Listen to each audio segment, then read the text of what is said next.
We're recording. This is hard-hitting journalism, guys. This is what we do. Okay, are you ready? Yeah. Okay. Hello and welcome to the Ravens, a One Tree Hill podcast. We are joined by legendary, we're honoured, it's an absolute pleasure and a privilege, by Hilarie Burton Morgan. Oh, yeah. Yes, okay. It's my wedding anniversary today. Oh, my God. So I'm Morgan big time now. Congratulations. Big time Morgan, yeah. Thank you. Well, thank you so much for this opportunity. We're such massive fans. This is, I would spend a long time processing this for weeks afterwards. We're just gonna jump in because we know you're incredibly busy. So when we've been watching the show, and Dom's a first time watcher, so we've been. Yes. Oh, babe. The early 2000s were crazy. It's quite a walk down memory lane, Yeah. but yeah, such a strange journey, but good. Yeah. Well, as we've been going through, as a parent myself as well now, we didn't know how would you feel about this? We noticed that when Peyton had Larry around, it seemed like she had the support network and was maybe a lighter Peyton. And we know it's kind of just maybe a bit of a trope of the show, but it seemed like Larry was like basically never there. Yeah, and we think, right? is Peyton having to do all this laundry, clean this massive house? It's a lot of responsibility. Like, did that ever come into your thinking, or is it just like that's just a writing thing? Oh, no. I totally missed having parents because I looked at Moira. I even looked at Dan, and I was like, well, at least they've got somebody around. Barbara was such a fun parent to have around, even when she was messy. And so I really liked having my parent characters, whether it was Larry or Ellie or when John Doe showed up as my biological father. And I really wish that I'd gotten to explore more of that because I was like, surely Peyton has a grandma somewhere or an adult that cares. No, she's doing all that laundry by herself. It's just a lot to go through as well. And the character Peyton just goes through so much throughout all the seasons that she's in. Yeah. Or that you're in, obviously. Was there any point where you're like, I just want a light storyline. I want to be happy. Let me tell you something. There was like a different director for every episode. And to prep, they would watch the episodes that came before. So everyone would see me doing a crying scene in a different episode and then come on to set and say, hey, I really liked the way you played that. Not realizing that every single director was asking for the same thing. It was so brutal. And at a certain point, you just had to be like, it's not going to happen today, And your performances are so good. Like, we really want to give you your flowers on all of that. And we know obviously you came from like presenting first and then into acting, but such like a natural fit. Like, did you feel confident straight away into it, or was I assume there's a lot of self-doubt, but obviously it didn't show at all? That's nice. No, I started doing theater when I was 8. Okay. And so I grew up, I was always the little girl in a production. So whether it was A Tale of Two Cities or The Sound of Music or The Music Man, I was always the little girl, which was great because I got to hang out with like all these women in their mid-40s and like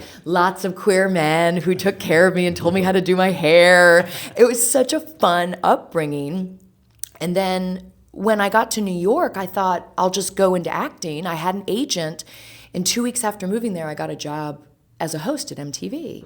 So that really like sidetracked me, but it was so important because I got to see every famous person on the planet come through TRL and see how miserable they all were, and to see like which ones were nice and which ones sucked. And that really was the better education. Because then when we started doing One Tree Hill, I knew exactly what kind of person I didn't want to be. And I knew that prioritizing personal life was more important than work life. So that kind of allowed me to do all the sad stuff because the second I left set, it was done. I was good. I was going out. That's great. It sounds like you have a beautiful balance of it with kind of work life is very much separate over there, and you've got your family, obviously your husband, kids, and your whole life together. So it's nice to see it. Like I feel like kind of an outsider looking in a lot of the time with everything One Tree Hill, because this is, although we've been doing this for 5 years now, we're only just getting to the end. So You're discovering more and more.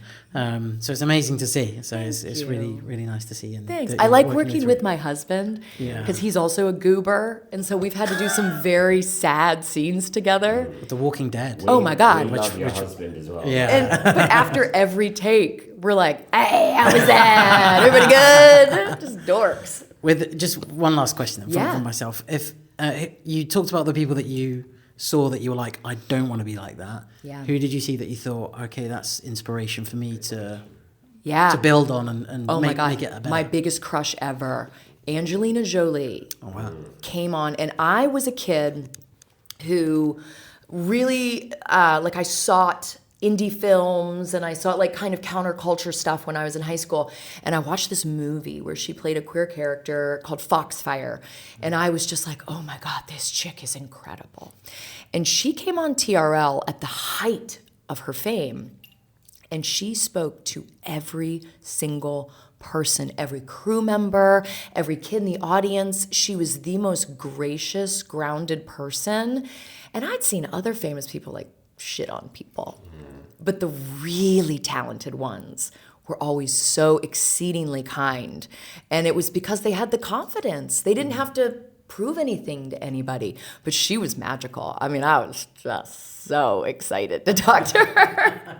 I think exceedingly kind also describes you because we've seen how you interact with everyone. So and just as the final thought, I have to say this because we've been doing the podcast for so long, and you have. Like, there's one thing having a script written down. It's something else when the performer takes it and sort of brings it to life. And you have great delivery of the dialogue that can make it really resonate. And for years, I was saying, and anytime I feel hungry, I hear this line of you delivering it in my head where you say, I'm hungry. It's a reference that means nothing. You were in the library. It's when you're like all trapped in there. Oh, yeah. Trap. And on the podcast for years, every now and again, I've been saying to Dom, I'll say, I'm hungry, and building this moment up. And then when we finally got to watching it, it was like a nonchalant kind of phrase. But it sticks and lives in my head rent-free. So I do thank the you. same thing. Yeah, there are certain things that I'm like, oh, I'm just repeating something I said on the show 1,000,000 years ago. It just locks into your brain, man. It's fun to have a show that becomes a brainworm like that. Yeah. Yeah, we're stuck with you forever. Well, we won't let you be stuck with us forever and let you go. But thank you so much. You guys are so good. I love good hosts. You're so good at this. Thank you very, very much. No, thank you. Thank you. I'll cut it there. Yay! But yes, that was the best. Awesome. Thank You guys, Appreciate thank you your so time.